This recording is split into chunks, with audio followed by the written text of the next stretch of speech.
귀인이 문 앞을 지나가다. 이몽견 단편소설.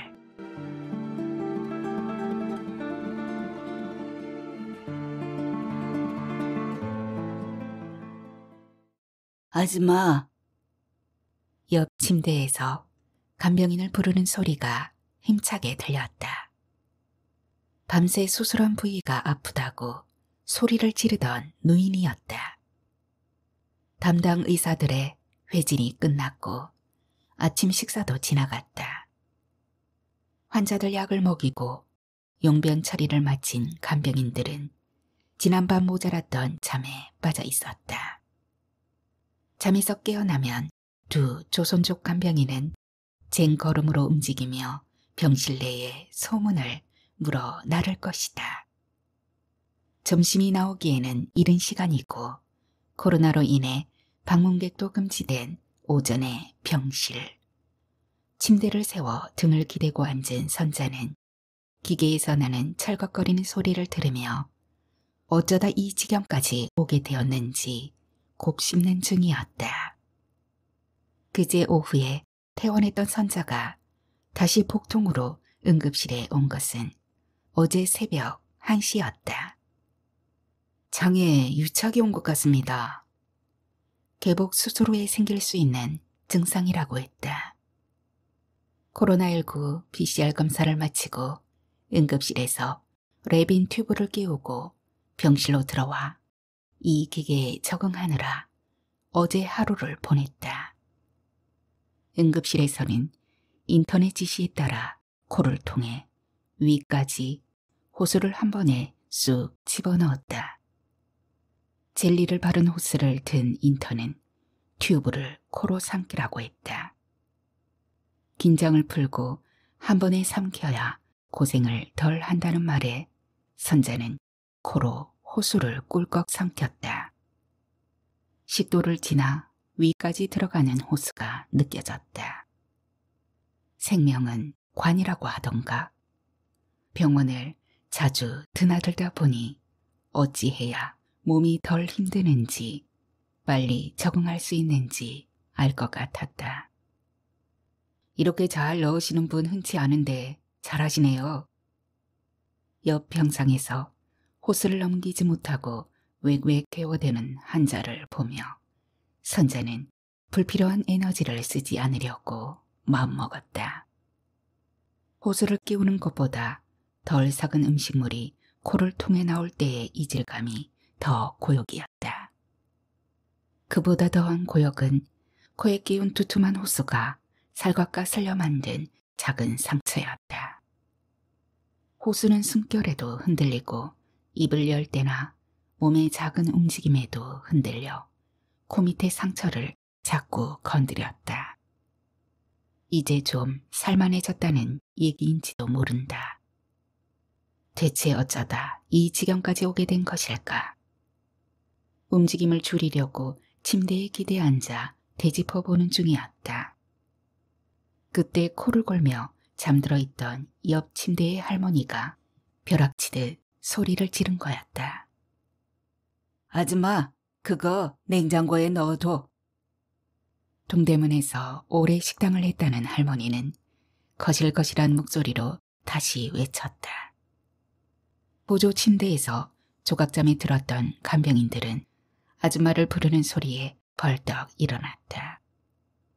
누구한테 하는 소린지 헤아리기도 전에 맞은편 대각선 쪽 침대에 누워있던 노인이 얼른 말을 받았다. 예, 알았어요. 방금까지 코를 골던 노인이었다.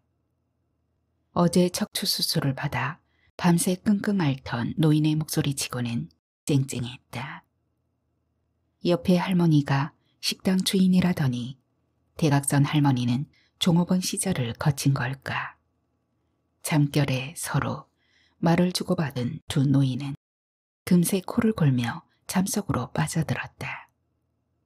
한참 만에야 상황 파악을 한 간병인들이 킥킥거리며 다시 침대에 눕는 소리가 들렸다.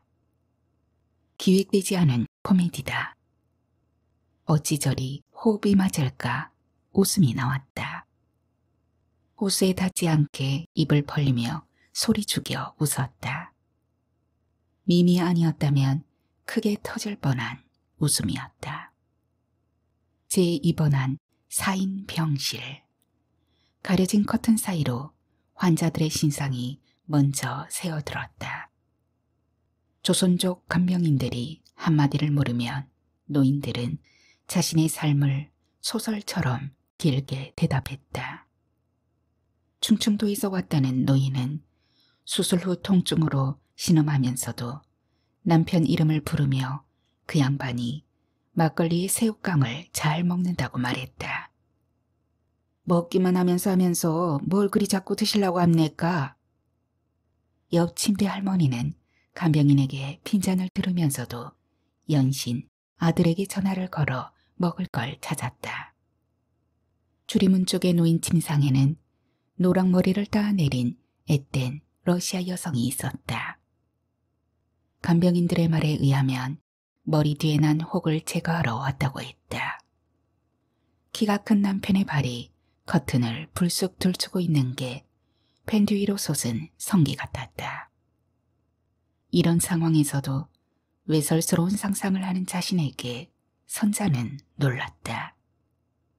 이 병실 사람들은 커다란 기계를 꿰차고 있는 선자가 궁금할 터였다. 신참으로 들어와 이틀 동안 말 한마디 없는 선자였다. 일주일 전 동네 종합병원 4층의 산부인과 간호사가 의사를 만나게 해주었더라면 이 지경까지 되지는 않았을까. 그날 3층으로 향하는 병원 에스컬레이터에 올라서며 가슴이 툭 내려앉던 느낌은 이런 일을 암시하는 징조였을까. 병원 2층까지는 이른 시간임에도 진료를 보려는 사람들이 보였다. 그런데 3층으로 오르는 길엔 아무도 없었다. 병원용 에스컬레이터의 경사가 그리 심하지 않을 텐데 그날따라 위로 오르는 길이 엄청 가팔라 보였다. 홀로 서기에 그리 좁지 않았음에도 왠지 야박해 보였다. 텅 비어있는 하얀 벽이 비현실적이었다. 이 넓은 공간에 이렇게 좁게 길을 내다니 홀로 중얼거린 건 제 목소리로라도 위로를 받고 싶었기 때문이었다. 신경외과, 심장질환, 흉부외과 진료과가 적힌 방문 앞은 간호사조차 보이지 않았다. 이제 9시가 막 넘었으니 이르긴 이른 시간이었다. 방향을 바꾸어 4층을 향했다. 한층 높이가 마치 계곡 사이를 흐르는 폭포처럼 아득해 선자는 난간을 꼭 붙잡았다. 소금물에 절여지는 배추처럼 점점 늘어지는 몸을 버텼다. 뱀처럼 가늘고 긴 에스컬레이터는 한참 만에야 4층에 닿았다. 이파리 넓은 나무 화분 몇 개가 복도 왼쪽 벽면에 놓여 있었다. 맞은편에 붙어있는 산부인과 피부 비뇨기과 방문 앞도 조용했다. 선자는 절룩거리며 산부인과 방향으로 다가갔다. 진료실 앞 데스크에 앉아있던 간호사가 선자를 보고 일어섰다. 베이지색 바탕에 자줏빛 카라의 유니폼을 입은 간호사는 나이가 꽤 들어 보였다. 진료 보러 오셨나요? 내색하지 않으려고 해도 부푸는 배 때문에 허리가 자꾸 뒤로 젖혀졌다. 증상이 어떠신데요? 허리가 뻐근하고 다리가 저려요. 지금 정형외과 진료도 신청해 놓았는데 온 김에 산부인과 진료도 좀 보려고요. 밑이 빠지는 것 같고 아래가 벌어져서 조여지지 않아요. 허리 통증이 있을 때마다 동네 정형외과에서 치료를 받았다. 그런데 이번에는 그 정도가 심했다. 허리뿐 아니라 허벅지며 골반까지 뭔가 짓누르는 느낌이었다. 왼쪽 엉덩이 주변부터 시작한 통증은 엉덩이에 맷돌을 올려놓고 누군가 짓누르는 것 같았다. 그러면서 밑이 빠지는 증세도 심해졌다. 이럴 땐 어느 진료과를 찾아야 하는 건지 고민하다가 동네의 종합병원을 찾은 것이다. 간호사는 선자의 아픔에 동조한다는 표정으로 말했다. 고생하시네요. 저리는 거 정말 고약하죠. 그런데 제가 정형외과에도 근무해봐서 아는데요. 그렇게 저리고 아픈 건 정형외과를 가시는 게 맞아요. 신경이 눌려서 그런 거니까 먼저 정형외과에 들렀다가 오세요. 그녀의 친절한 위로 때문이었을까? 선자는 산부인과 진료를 먼저 받으면 좋겠다는 의견을 말하지 못한 채 돌아섰다.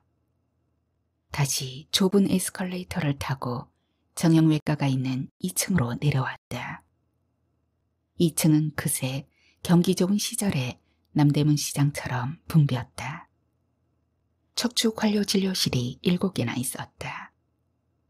노인이 많아지면서 요즘 동네에도 정형외과나 신경외과, 마취 통증의학과 같은 과들이 눈에 띄게 늘긴 했다. 여기도 굽은 허리로 뒤뚱거리는 사람들이 직립이 덜 된 오랑우탄처럼 어슬렁거렸다.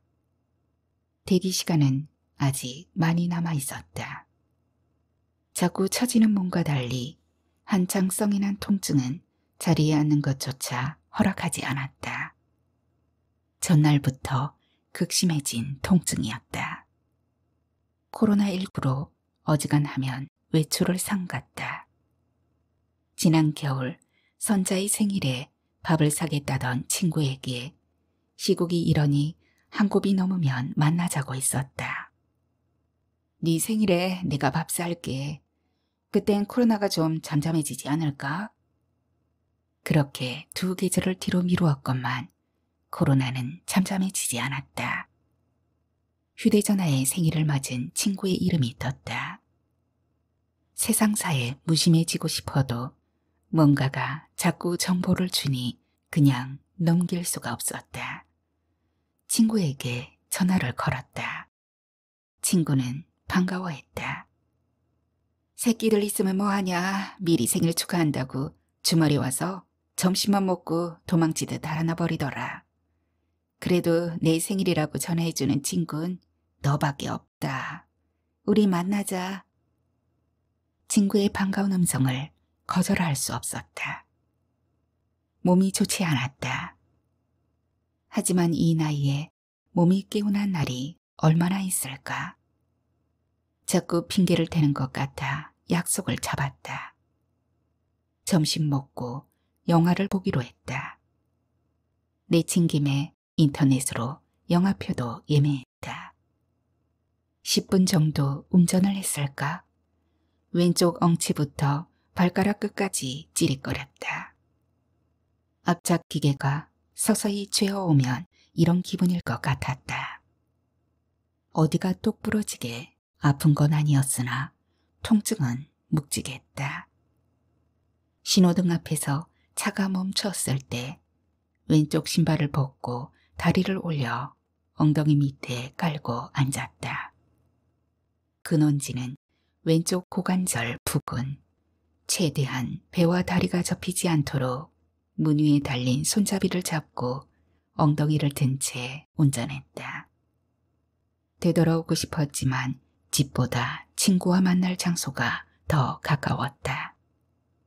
선자를 본 친구는 안색이 왜 그러냐고 물었다. 분위기를 망치고 싶지 않아 선자는 한껏 밝게 웃었다. 이제 청춘이 아닌가 보네. 청춘? 마음뿐이지. 달관한 듯 친구가 말했다. 지난 봄 이석증으로 고생했다는 친구의 얼굴도 부석부석했다. 뚝배기에 든 삼계탕은 먹어도 줄지 않았다. 예전에는 먹는 거라면 자신 있다던 친구도 반이나 남겼다. 당뇨 진단을 받아 양을 줄였다고 했다. 선자는 앉을 수가 없어서 선체 밥을 먹었다. 예약한 영화 상영관은 식당 옆 건물이었다. 얼마 전 미국의 바이든 대통령은 아프가니스탄에서 미군을 철수시켰다.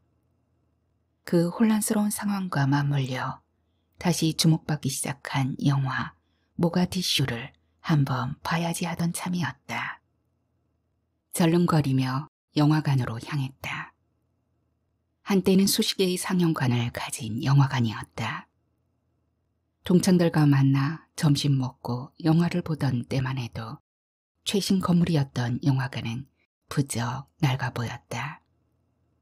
세월이 빠르게 느껴지기 시작하면 나이 든 것이라던가 얼마 전 일이었던 것 같은데 톡파보면 10년이 훌쩍 지나 있었다. 동창들과 한 달에 한 번씩 만나 점심 먹고 영화 보며 수다를 떨던 세월도 20년을 넘기고 있었다. 코로나19가 그 모임을 중단시키기 전까지 이곳은 그녀들의 아지트였다. 군데군데 타일이 빠진 영화관은 노인의 치열 같았다. 북적거리던 프론트는 텅 비고 팝콘 기계도 멈추었다. 상영관에 오르려 하자 에스컬레이터가 안전 문제로 운행이 중단되었다는 표지판을 단 채 방치되어 있었다. 선자는 제 몰골만큼이나 처량한 에스컬레이터를 곁에 두고 갸웃갸웃 허리를 접으며 계단을 올랐다. 모가디슈는 소말리아 내란 발생 직후 남북한 대사관 직원들이 탈출하던 상황을 그린 영화였다. 급작스레 반란군에게 점령당하는 바람에 적과 아군을 구별하기 어려운 혼란의 도가니 모가디슈. 미처 대피하지 못한 각국 대사관들은 각자 도생에 여념이 없었다. 중국 대사관에 외면당한 북한 대사관 직원들은 궁여지책으로 남한 대사관을 찾아오고 남한 대사는 우여곡절 끝에 그들을 받아들인다. 긴장 속에서 남북 사람들이 하룻밤을 보내고 함께 비행기로 모가디슈를 탈출하는 해피엔딩 영화다. 탈출 중 급박한 과정이 스테레오 음향과 함께 긴장을 고조시켰다. 하지만 선재는 그 시끄러운 총소리보다 허리를 압박하는 통증의 소리가 더 높았다. 일어서서 다리라도 좀 풀고 싶었지만 뒷좌석의 관람객들에게 불편을 줄까봐 몸을 앞으로 구부렸다 다리를 뻗었다 하며 영화가 끝나기를 기다렸다. 차 한잔하자는 친구를 그냥 돌려보내고 돌아오는 길 역시 고통이었다. 이 또한 지나가리라를 좌우명처럼 여기는 선자였건만 내일은 기필코 병원을 가리라 다짐했다. 그래서 날이 밝자마자 서둘러 병원에 들른 터였다. 아침 9시 전이었건만 정형외과 번호표는 50번이 넘었다. 노인이 대부분인 정형외과 환자들은 새벽부터 와서 기다린다고 했다. 정형외과 접수를 해놓고 대기자가 없는 산부인과에 들렀던 건데 문 앞에서 퇴짜를 맞은 것이다. 이윽고 선자는 의사 앞에 섰다. 잠깐 상황 설명을 들은 의사는 고민할 것도 없다는 듯이 우선 MRI를 찍으라고 했다. 이처럼 허망할 줄이야. 선자는 의사가 보기에 응급 환자가 아니었다. 말도 못하고 돌아 나오자 간호사가 영상을 위한 수속을 밟기 시작했다. 영상의학과에 전화를 거니 오늘은 환자가 많아 MRI를 찍을 수 없다고 했다. 방법은 다른 병원에서 영상을 찍어오든가 이곳 영상의학과에 예약해서 시간 될 때 사진을 찍은 후 결과가 나오면 다시 진료를 받든가 둘 중 하나란다. 아침부터 서둘러 온 보람이 없어졌다. 몸은 점점 무거워졌다. 앉지도 못한 채 구석에 기대 서서 MRI를 찍을 수 있는 다른 병원을 검색했다. 다른 곳에 전화를 걸어보았지만 모두 당일 촬영은 힘들다고 했다. 수요가 많은 것인지 기계가 적은 것인지 알 수 없었다. 겨우 당일 MRI 촬영이 가능하다는 정형외과를 찾았다. 운전은 엄두가 나지 않아 지하철을 타고 선체로 그 병원을 찾았다.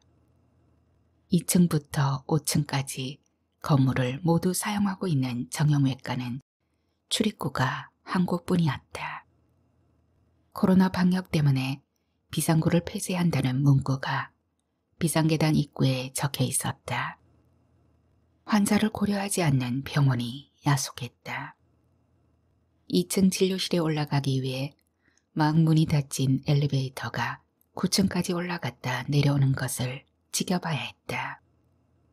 새로 개원한 이 병원 역시 8개의 정형외과 원장들이 각 방을 차지하고 있었다.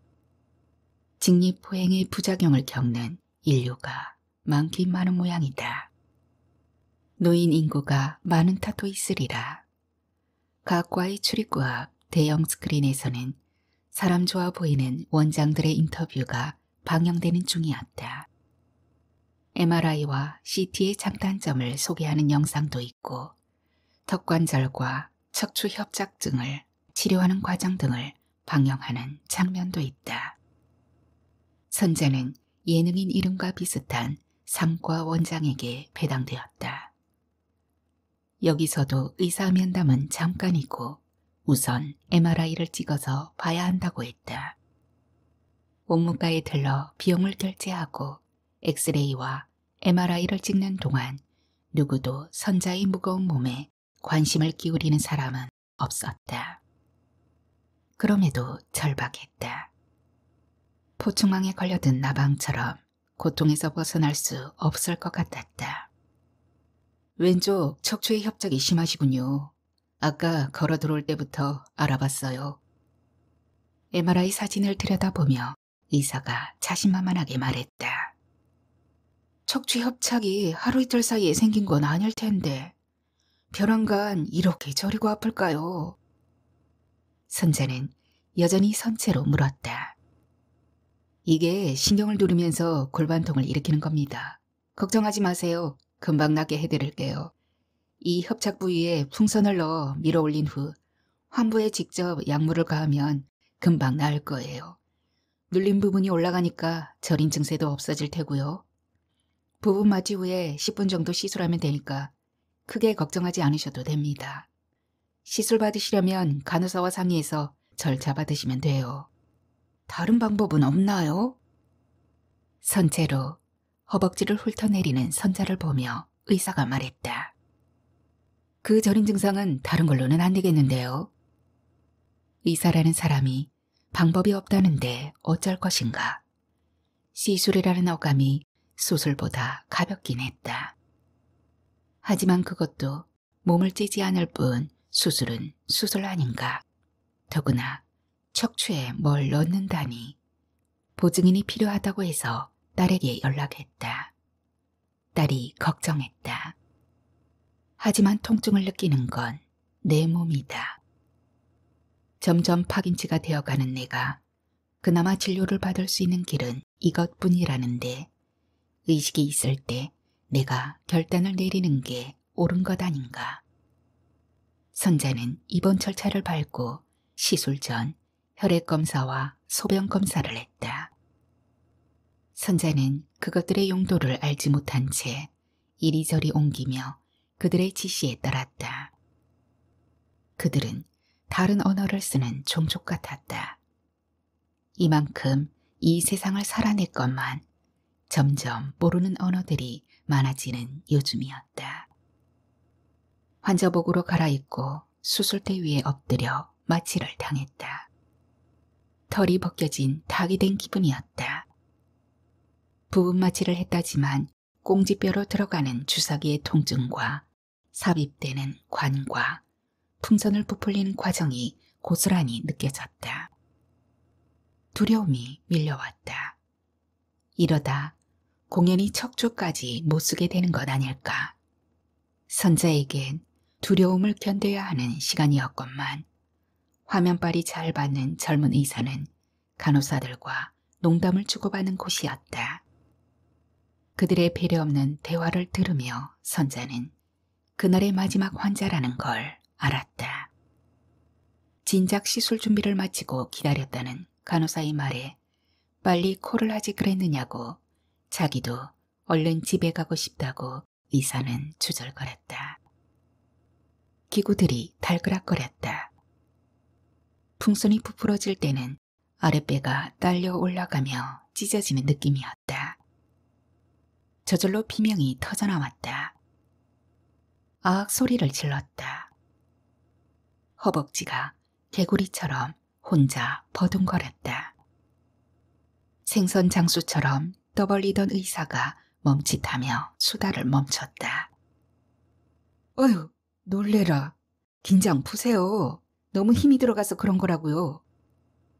야단을 맞으며 시술을 받았다. MRI는 어디서 찍었는지, 병실로 어떻게 돌아왔는지 기억도 나지 않는 상황에서 받은 느닷없는 시술이었다. 시술은 잘 됐습니다. 그런데 난소가 꽤 커져 있네요. 퇴근 전 들른 의사가 지나가듯 말했다. 선자는 그제야 이와 비슷한 통증을 겪었던 7년 전이 기억났다. 그때도 이런 기분 나쁜 통증을 견디며 이 병원 저 병원을 전전했었다. 결국 19cm의 거대 낭종이 통증을 일으킨다는 걸 알았다. 동네 산부인과에서 낭종을 절제하기 위해 개복 수술을 했다. 그러나 2달 후에 다시 출렁거림이 느껴질 정도로 물이 차올랐다. 의사는 특이한 경우라고 논문에도 나오지 않는 희귀질환이라며 선자의 증세를 부풀렸다. 결국 대학병원을 찾았다. 의사는 낭종이 크긴 하지만 제거하면 된다고 했다. 동네 병원에선 배를 열어보고도 수술을 덮은 희귀한 케이스가 대학병원에선 일반 낭종이 되는 것. 이게 의사의 격이고 병원의 격인가. 생각이 많아졌다. 이왕 수술하는 김에 왼쪽 난소도 제거하려 했지만 다른 장기와 유착이 심해 제거하지 못했다. 격이 높은 의사는 왼쪽 난소는 이미 다 말라붙어 기능을 하지 못할 거라고 했었다. 그때 수술 전 초음파로 본 난소는 잔디밭에 설치한 스프링쿨러처럼 칙칙 물을 뿜어댔다. 신기해하는 선자에게 의사는 말했다. 모든 세포는 저렇게 세포벽을 통해 물을 주고받는다고. 그런데 선자의 난소는 물을 가두고 내보내지 않아 문제가 생긴 거라고 했다. 그렇다면 오른쪽 난소를 제거하자. 그때 바짝 말라붙어 있던 왼쪽 난소가 다시 작동을 시작했다는 말인가.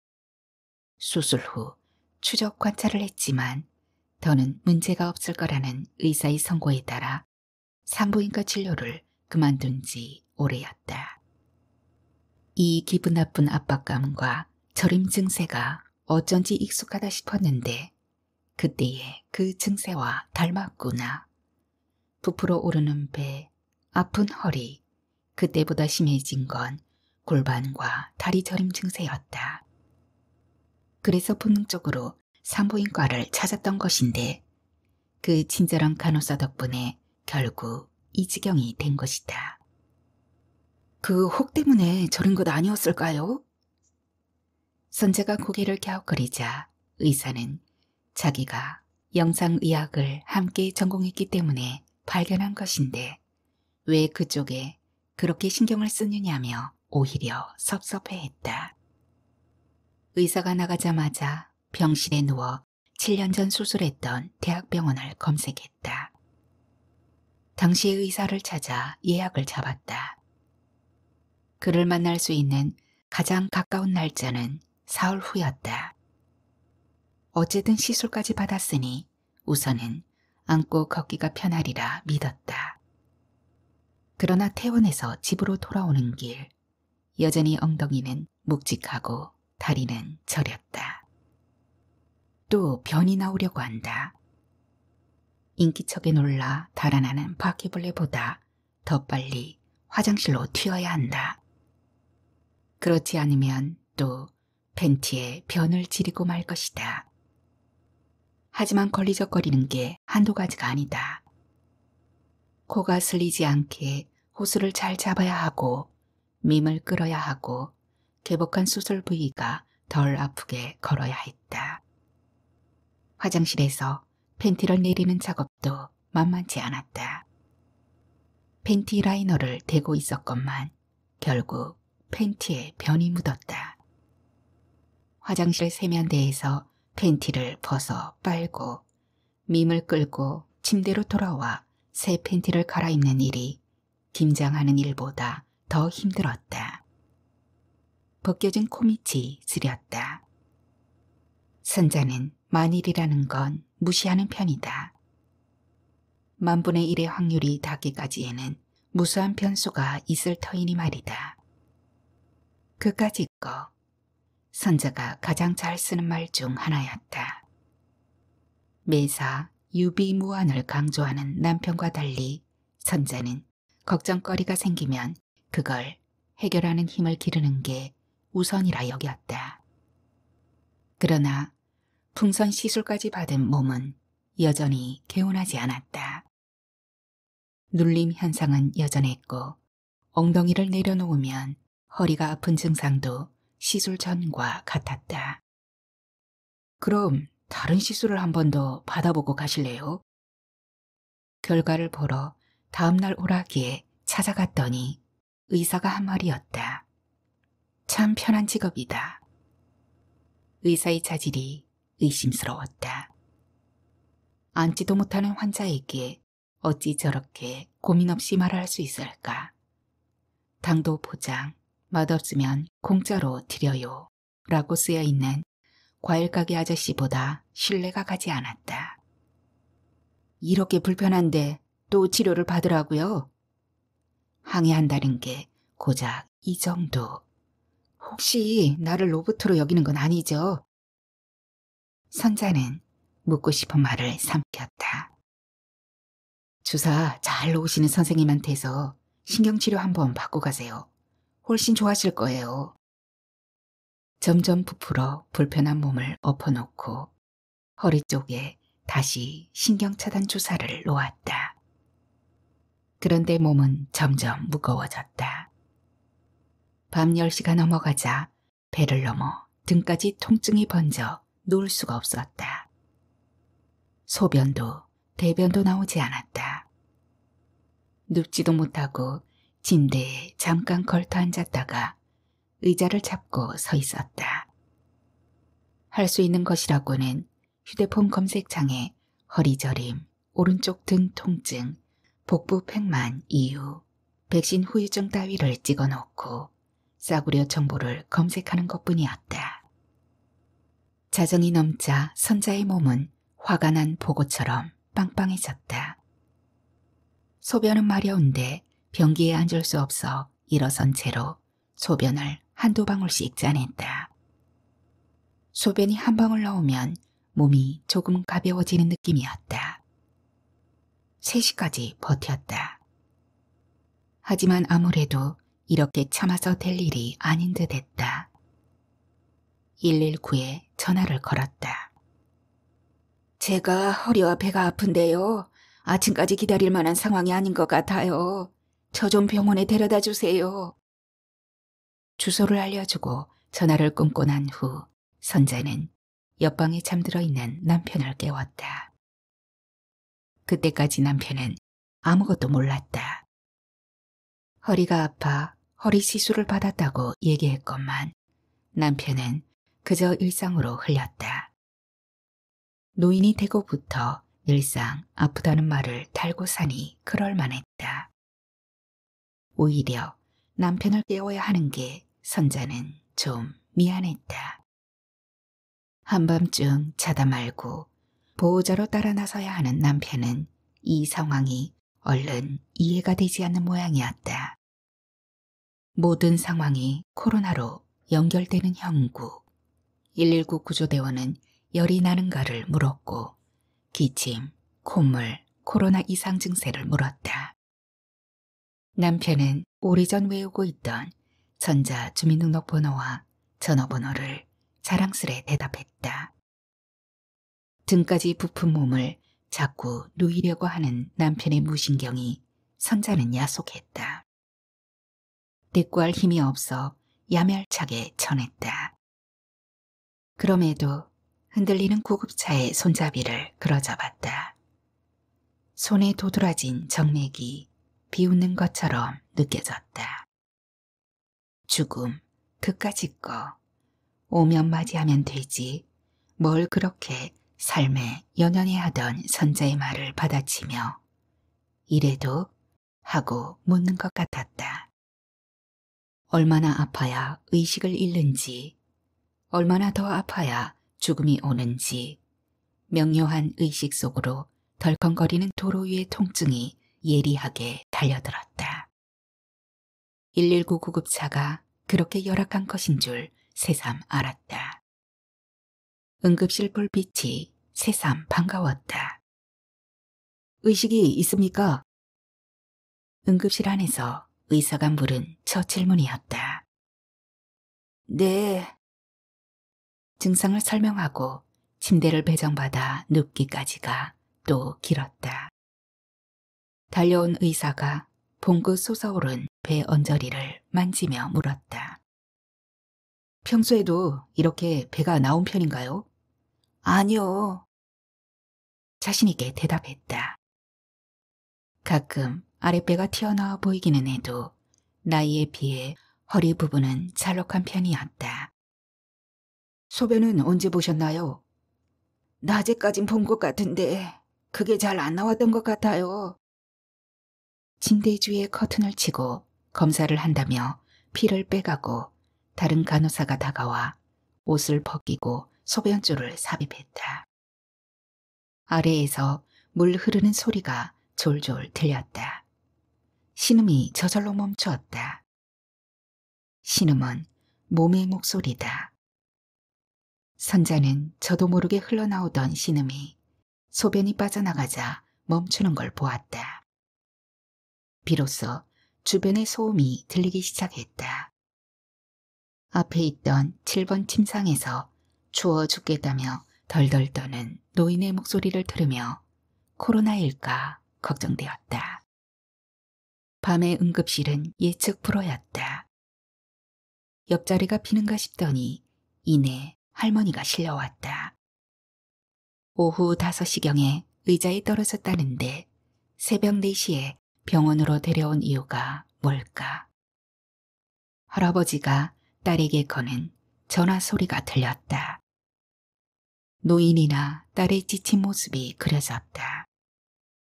뇌졸중으로 쓰러졌던 할머니는 거동을 잘 못하는데 의자에 앉았다 미끄러진 모양이다.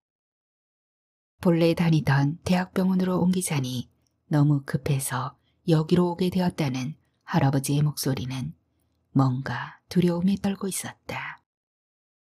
그때 그들의 대화를 지우는 다급한 발소리가 몰려왔다. 오토바이 사고예요.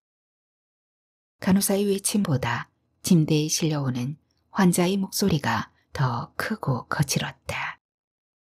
나 이것들아. 아야, 아야, 외치는 통증 사이로 욕을 퍼붓는 젊은이는 제정신이 아니었다. 술에 취해 오토바이를 타다가 차와 부딪혔단다. 오토바이는 전파되었다. 다리가 부러지고 팔에도 금이 갔다는데 내려가겠다고 소리를 질렀다. 신원을 확인하는 과정이 고스란히 들렸다. 가르쳐준 전화번호가 없는 번호라며 보호자의 전화번호를 대라고 아픈 환자를 향해 소리를 지르는 경찰. 아프다고 소리를 지르며 침을 뱉고 간호사에게 욕을 하는 환자와 그걸 누르려는 의사와의 기싸움. 이제가 20살, 친구와 술을 마셨고 훔친 오토바이를 타고 가다가 지하도에서 차와 부딪혀 사고가 났다는 것까지 얘기하면서도 엄마에게 전화하지 말라던 환자는 기어이 엄마의 전화번호를 불었고 보호자가 연결되고서야 코를 골며 잠에 빠져들었다. 드라마보다 더 극적인 상황극이 벌어지는 곳이 병원 응급실이었다. 그동안 소변을 뺀 몸은 가뿐했다. 선자는 걸어서 CT를 찍고 왔다. 이렇게 몸이 가벼울 줄이야. 역시 선자의 추측대로 왼편 난소에 물이 차 있었다. 왼쪽 난소가 예전 것처럼 20cm로 커져 있었다. 그게 방광과 항문을 눌러 그간 소변을 막았단다. 600cc의 용량의 방광에 2800cc의 소변이 들어있었다. 방광 속의 오줌과 커진 난소 속의 액체가 눌러대는 통에 그쪽 신경이 눌려 허리가 아팠던 것이다. 조금 더 있었더라면 소변 역류가 일어날 뻔했다며 당장 입원을 해야 한다고 응급실 의사가 말했다. 선자는 전에 난소 수술을 했던 병원에 예약 상황을 말하고 응급실을 나왔다. 돌아오는 길에 마음고생이 심했던 남편이 손을 잡았다. 제발 혼자 아는 척 좀 하지 말고 몸 좀 미리미리 챙기라고. 남편의 표현에 악의가 없다는 건 안다.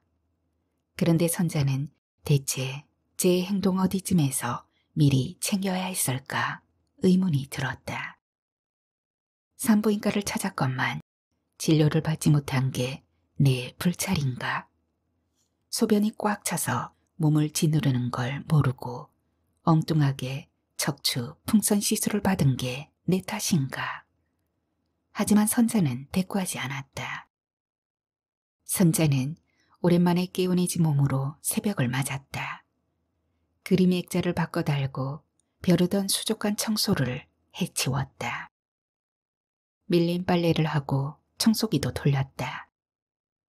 문제는 밤에 다시 일어났다.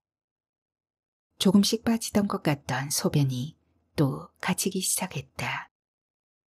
난소 주머니에 막힌 소변이 다시 차올랐다. 내일 예약 날짜까지는 버텨줄 줄 알았는데 납덩어리에 짓눌리는 것 같은 통증이 다시 몰려왔다. 남편 차에 실려 대학병원으로 갔다. 응급실로 들어가도 주치의를 만나려면 기다려야 할 터. 2시간 넘게 서서 버티며 안절부절 의사를 기다렸다. 담당 의사는 선자의 차트를 보며 7년 전 상황을 기억했다. 아, 그때 떼어내지 못한 게 살아났네요. 아주 드물지만 없는 일은 아니에요. 초음파를 보며 당장 입원해서 낭종을 제거해야 한다고 의사가 긴급 수술 일정을 잡았다. 이 환자 입원시키고 내일 수술 시간 잡고 급한 대로 소변부터 뽑고. 간호사에게 지시하는 의사의 목소리가 다급했다. 응급으로 소변을 빼자 다시 신음이 멈추었다. 그러나 입원실로 바로 들어갈 수가 없었다. 코로나 PCR 검사 결과가 음성이어야 한단다. 검사 결과가 나올 때까지 병실에 들어갈 수 없다고 했다. 만일 균을 가진 사람을 들여 환자들을 전염시킨다면 큰일일 터 병원 주변에서 기다리며 검사 결과를 기다리라는 명령에 순응했다. 식당으로 들어서는 남편의 뒤를 선자는 비닐 소변 주머니를 찬 채 줄레줄레 따라갔다. 누런 소변이 차는 걸 지켜보며 밥을 씹었다. 예의, 도리, 체면 이런 것들은 어느 선까지 지킬 수 있는 것일까? 식당 주인에게 검은 비닐봉지 하나를 얻어 소변 주머니를 감추었다. 선자의 왼쪽 난소 제거 수술은 쉽지 않았다.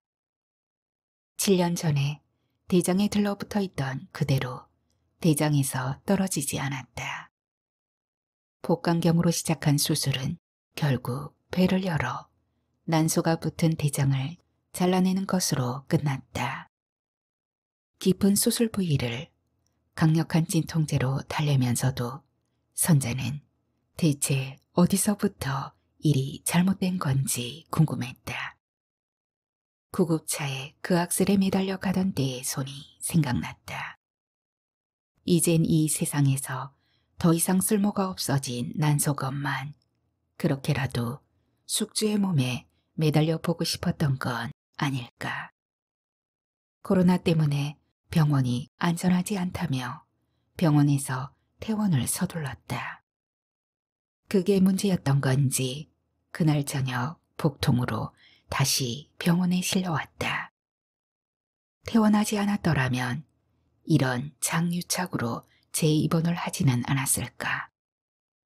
어느 게 옳았던 건지 누구를 원망해야 하는지 어디까지가 내 소관이고 어디까지가 외부의 소관인지 어디까지가 진절이고 어디까지를 장사 속이라고 해야 하는지 선자는 이 엄청난 결과가 어이없기만 했다. 휴대전화를 열어 지난 정초에 받았던 토종 비결을 다시 읽어본다. 1년 운세는 나쁘지 않았다. 월별 운세 중 8월 운세를 본다. 귀인이 스쳐가는 형국이란다.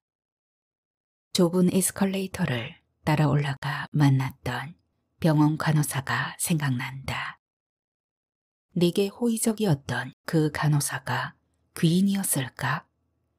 그녀가 나를 의사에게 보여주었더라면 이 고생까지는 하지 않았을까? 아니, 7년 전의 의사가 좀 더 애를 써서 문제의 난소를 떼어내 주었더라면 지금 내 몸에 쓸데없는 풍선이 들어가 있지는 않았을지도 모른다. 귀인은 누구였을까? 왜 내 곁을 그냥 스쳐 지나간 걸까? 다시 조용해진 병실에서 쓸모없는 생각을 뒤적이는 사이 밈의 모니터는 여전히 철컥거리며 아무것도 없는 선자의 위장을 훑어내고 있었다.